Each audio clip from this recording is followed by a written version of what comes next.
Tetapi ulama kata apa maksud kebaikan untuk umat dengan kewafatan Nabi? Sekarang Nabi dah wafat.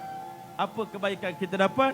Ulama kata berkat wafatnya Nabi untuk umat adalah selepas Nabi wafat, Allah Ta'ala sambungkan kerja dakwah Nabi ni di tangan umat baginda Muhammad sallallahu alaihi wasallam. Sebab kita ni umpama pemain simpanan, masya-Allah. Kalau pemain utama turun, pemain simpanan tak ada peluang nak main. Tetapi ketika mana pemain utama direhatkan, barulah pemain simpanan macam kita ni. Kita ni sebenarnya pendakwah simpanan. Kan? Tuan-tuan semua juga para mujahidin semboyan Malaysia ni. Kalau sahabat Nabi hidup sampai sekarang, kita tak ada peluang nak berjihad. Tetapi kerana para sahabat semua dah mati, rijal-rijal semua dah wafat, maka hari ini Allah nak tengok di manakah rijal-rijal, di manakah muhajirin, di manakah ansar di akhir zaman yang akan ikut jejak langkah mereka dengan baik. InsyaAllah berkat kita ikut jejak langkah mereka, radhiyallahu anhum wa radu'an, Allah juga redha kepada kita dan mereka redha kepada Allah Ta'ala.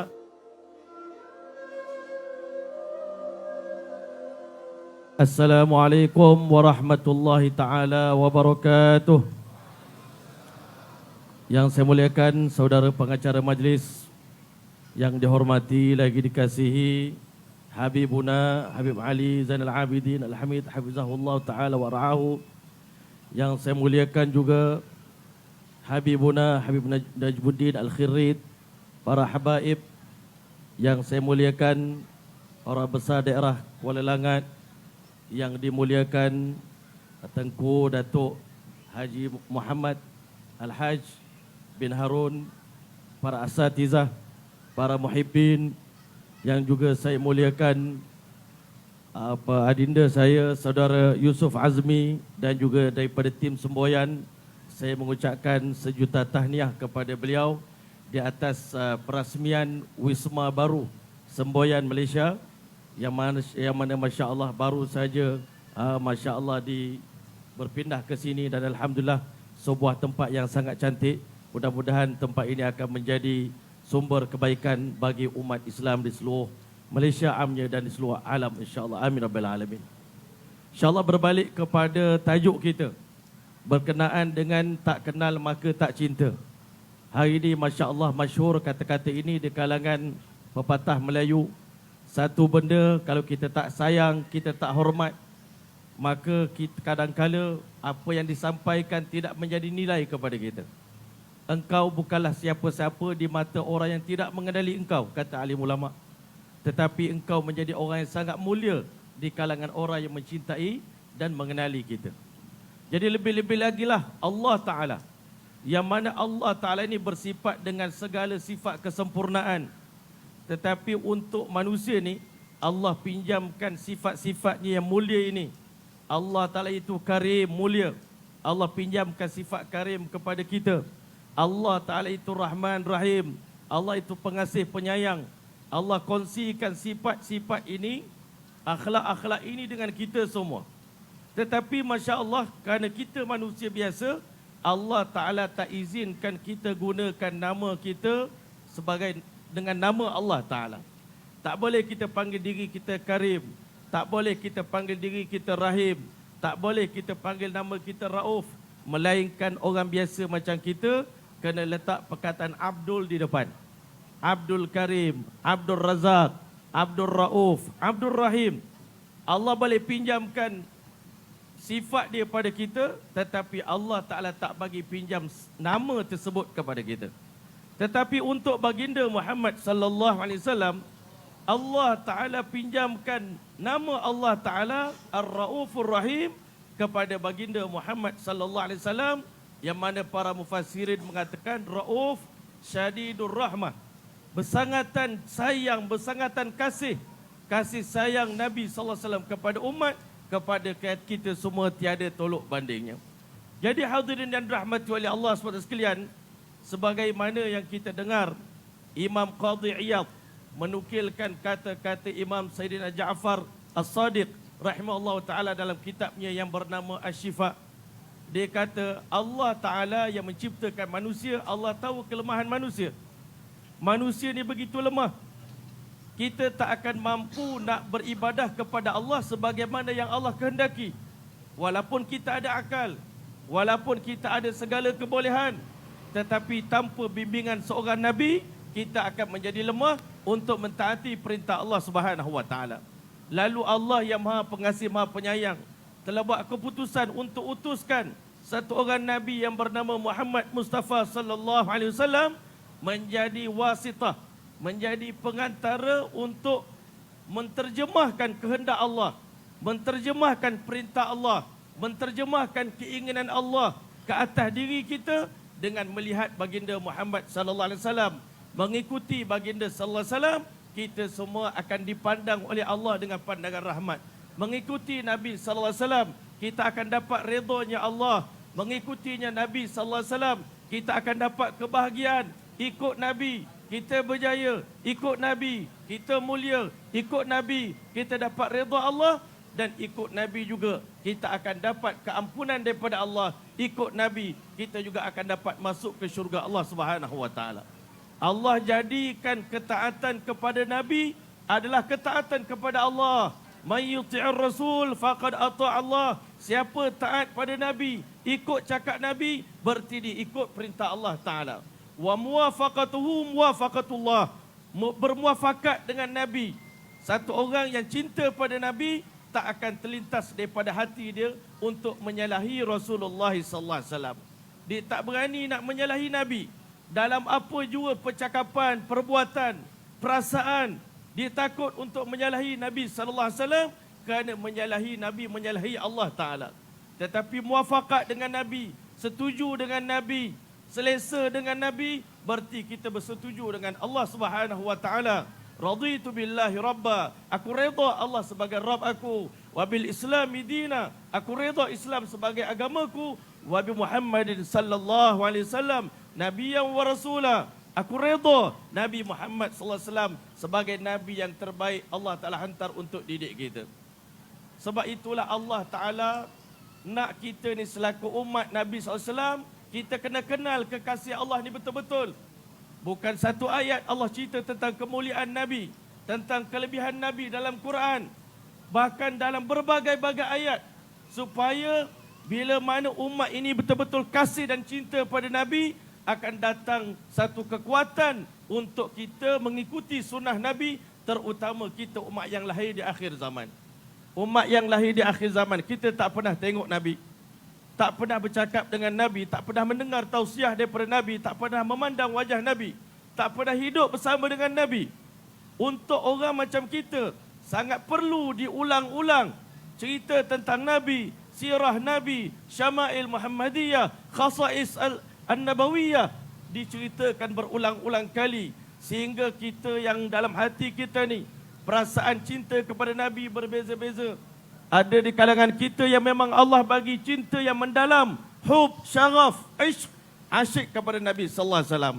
Ada di antara kita yang cintanya masih 50-50. Ada orang di kalangan kita pada malam ini yang cinta pada Nabi mungkin 10%. Tak akan sempurna iman kita, dan kita tak akan dapat masuk ke syurga Allah Ta'ala selagi mana kecintaan kita kepada Nabi sallallahu alaihi wasallam tidak ditingkatkan sehingga cinta kepada Nabi mengatasi cinta kepada selain daripada baginda Muhammad sallallahu alaihi wasallam.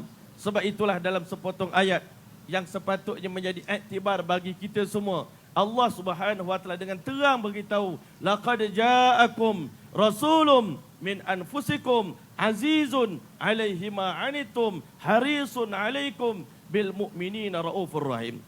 Dengar sini baik-baik wahai umat Muhammad sallallahu alaihi wasallam. Sesungguhnya Allah Ta'ala telah utuskan, Allah telah datangkan rasulun min anfusikum, satu orang rasul di kalangan kamu sendiri, di kalangan bangsa Arab yang kamu kenal syaraf Nabi, nasab Nabi, keturunan Nabi. Semua bangsa Arab kenal bangsa Quraisy, kaum Quraisy sebagai kaum yang paling mulia, Bani Hashim sebagai bani yang paling mulia. Sayyidatina Aminah binti Wahab, wanita yang paling tinggi kemuliaannya di sisi Allah, di sisi kaumnya. Sayyidina Abdullah bin Abdul Muttalib, keturunan yang sangat mulia. Dan orang Arab mengenali baginda Muhammad sallallahu alaihi wasallam sebelum diangkat menjadi rasul, sehingga semua mereka sepakat menggelar baginda Muhammad sallallahu alaihi wasallam dengan gelaran Al-Amin. Orang yang paling jujur, orang yang paling amanah, orang yang paling kita percaya. Sebab itulah hadirin yang rahmatul Allah, ketika mana satu hari Nabi SAW nak membeli seekor unta ataupun kuda daripada seorang lelaki, Masya Allah, lelaki tadi telah bersetuju nak jual unta ataupun kenderaannya kepada baginda Muhammad SAW. Maka di saat itu Nabi dah bersetuju nak beli unta tersebut, tetapi kemudian hari lelaki ini telah menukar janji dia, telah mungkir janji, sehingga menyebabkan, Masya Allah, tuan-tuan yang mulia, bila Nabi nak bayar unta tersebut, lelaki tadi telah mengingkari, bahkan telah menjualkan unta tersebut kepada orang lain. Dia tak jujur dengan Nabi SAW. Akhirnya di waktu itu, Masya Allah, Nabi SAW telah menuntut hak dia. Kamu dah berjanji nak jual unta ni pada aku, kenapa sekarang kau ubah? Maka di saat itu lelaki tersebut mengatakan, menafikan, saya tak pernah ada perjanjian pun dengan Nabi. Saya tak pernah buat perjanjian pun dengan Tuan. Masa bila saya, Masya Allah, berjanji untuk jual unta ni pada Tuan. Dia telah menafikan dan Nabi SAW tak dapat nak bagi jawapan sebab tidak ada saksi. Di saat itulah bangun seorang sahabat yang bernama Khuzaimah ibn Thabit al-Ansari radhiyallahu ta'ala anhu. Seorang anak muda yang mengatakan, ya Rasulullah, saya menjadi saksi kepada Tuan. Di atas Tuan telah betul-betul berjanji untuk beli unta dan orang tuan unta ni berjanji nak jual unta pada Tuan. Sedangkan waktu itu Khuzaimah tidak bersama dalam majlis tersebut. Masya Allah. Bila mana orang tadi berlaku demikian, ada saksi, akhirnya orang tadi terpaksa menukar balik penjualan dia kepada baginda SAW, disebabkan saksi satu orang sahabat yang bernama Khuzaimah ibn Thabit radhiyallahu ta'ala anhu. Setelah perjanjian jual beli dah selesai, Nabi SAW datang jumpa Sayyidina Khuzaimah radhiyallahu ta'ala anhu. Wahai Khuzaimah, aku nak tanya kamu suatu soalan. Ketika mana aku bertengkar dengan lelaki tersebut, bukan bertengkarlah, aku nak menegakkan hak aku. Waktu itu kamu tidak bersama dengan kami waktu itu. Tetapi kenapa kamu bersedia menjadi saksi terhadap benda yang kamu tak pernah tengok? Dijawab kepada baginda sallallahu alaihi wasallam, ya Rasulullah, selama ini Tuan cerita kepada kami benda yang kami tak nampak.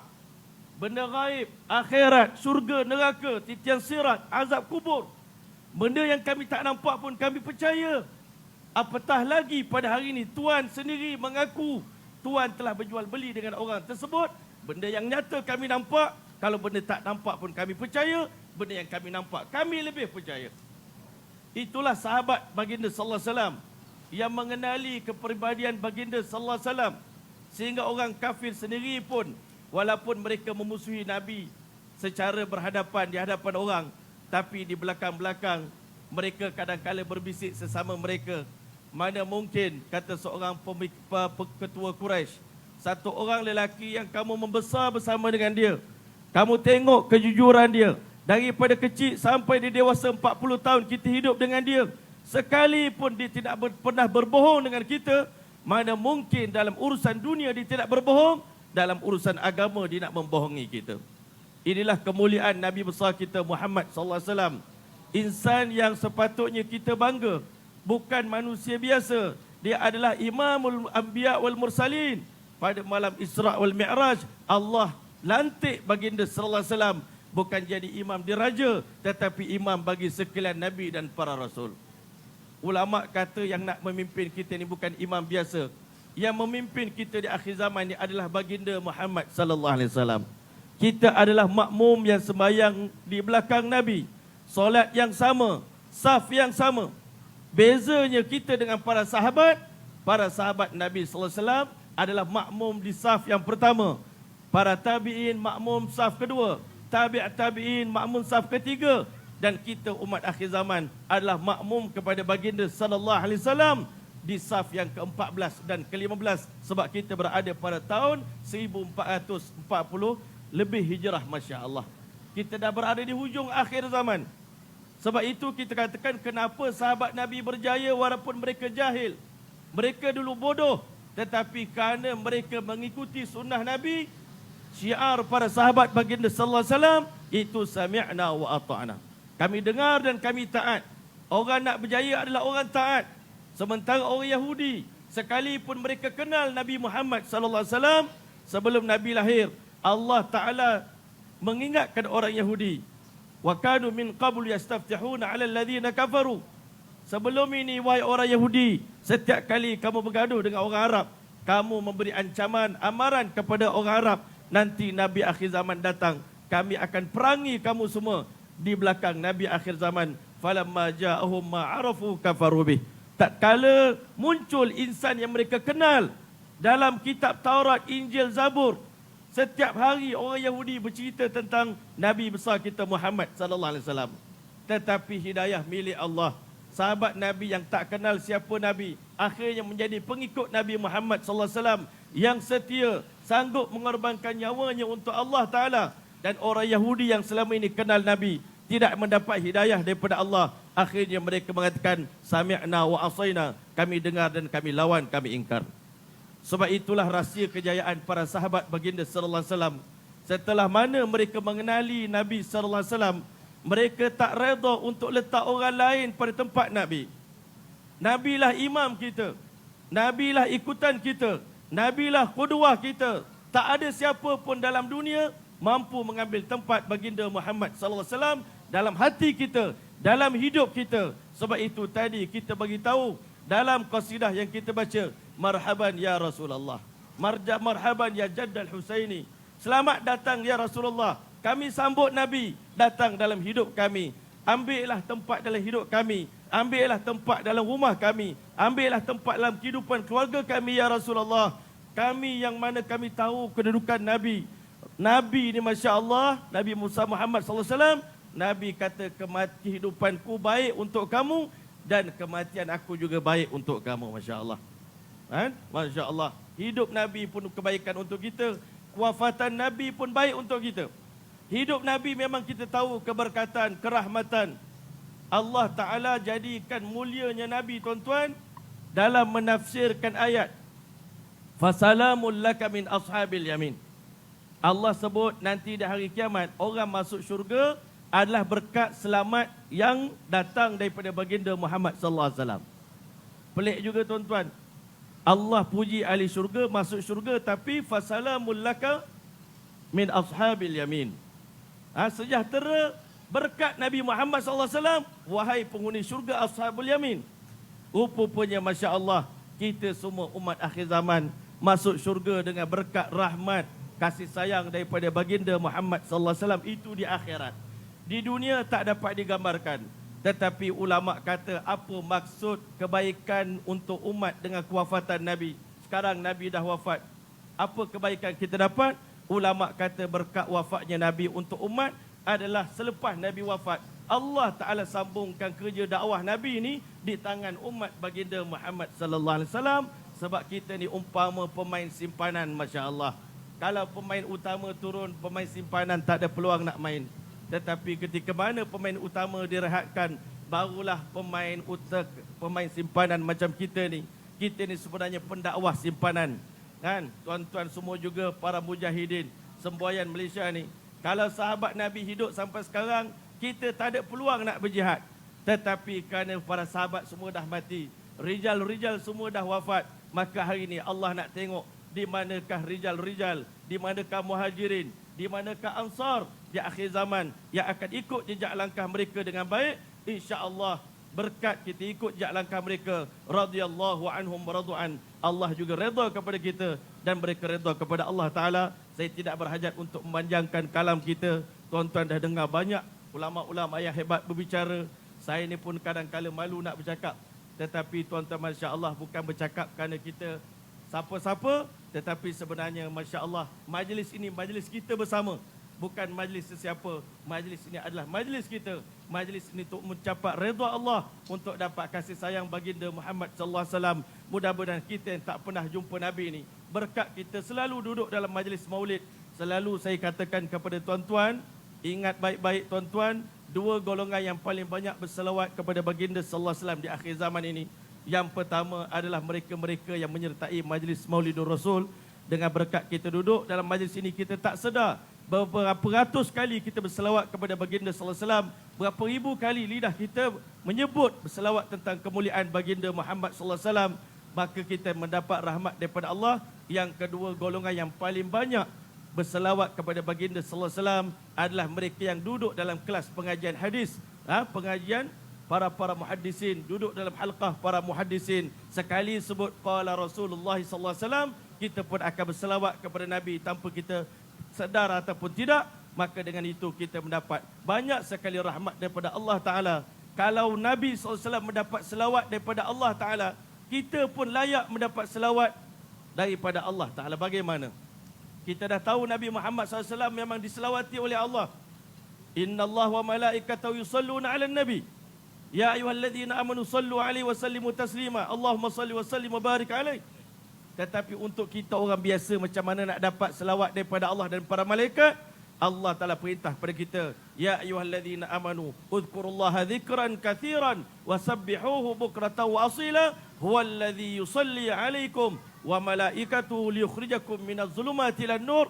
Umat akhir zaman yang berzikir kepada Allah dengan zikir yang sebanyak-banyaknya, berkat kita berzikir kepada Allah, kita akan dapat selawat daripada Allah dan selawat daripada malaikat. Dengan selawat daripada Allah dan malaikat ke atas kita, maka kita dikeluarkan daripada kegelapan kepada cahaya, daripada kebatilan kepada kebenaran tanpa kita sedar. Duduk dalam majlis zikrullah seperti ini, Allah telah keluarkan kita daripada kegelapan kepada cahaya. Mudah-mudahan majlis ini bukan sekadar menyinari kita semua, tetapi menyinari seluruh negara kita, menyinari seluruh alam, seluruh umat mendapat barakah dan limpahan rahmat daripada majlis selawat kepada baginda Muhammad SAW yang kita adakan pada malam ini. Tahniah kepada semboyan Satu Malaysia, Saudara Yusuf Azmi. Tahniah juga kepada orang besar daerah, Masya Allah. Mudah-mudahan berkat kehadiran beliau, Masya Allah, Allah Ta'ala limpahkan kawasan daerah Kuala Langat ini dengan limpahan kecintaan mahabbah baginda Muhammad SAW. Dan semoga Allah merahmati para masyaikh kita, para habaib kita. Dengan kehadiran mereka pada malam ini sudah tentu, Masya Allah, menambahkan lagi kecantikan, keindahan majlis kita ni. Masya Allah, orang Mesir selalu sebut antum nawartumuna, kalian telah mencahayakan hidup kami. Sama juga dengan mereka, dengan kita, Masya Allah. Mudah-mudahan Allah campakkan rasa ta'zim kepada kita, hormat kepada mereka sampai akhir hayat kita, insyaAllah. Sekian daripada saya, al-afu minkum, wassalamualaikum warahmatullahi wabarakatuh.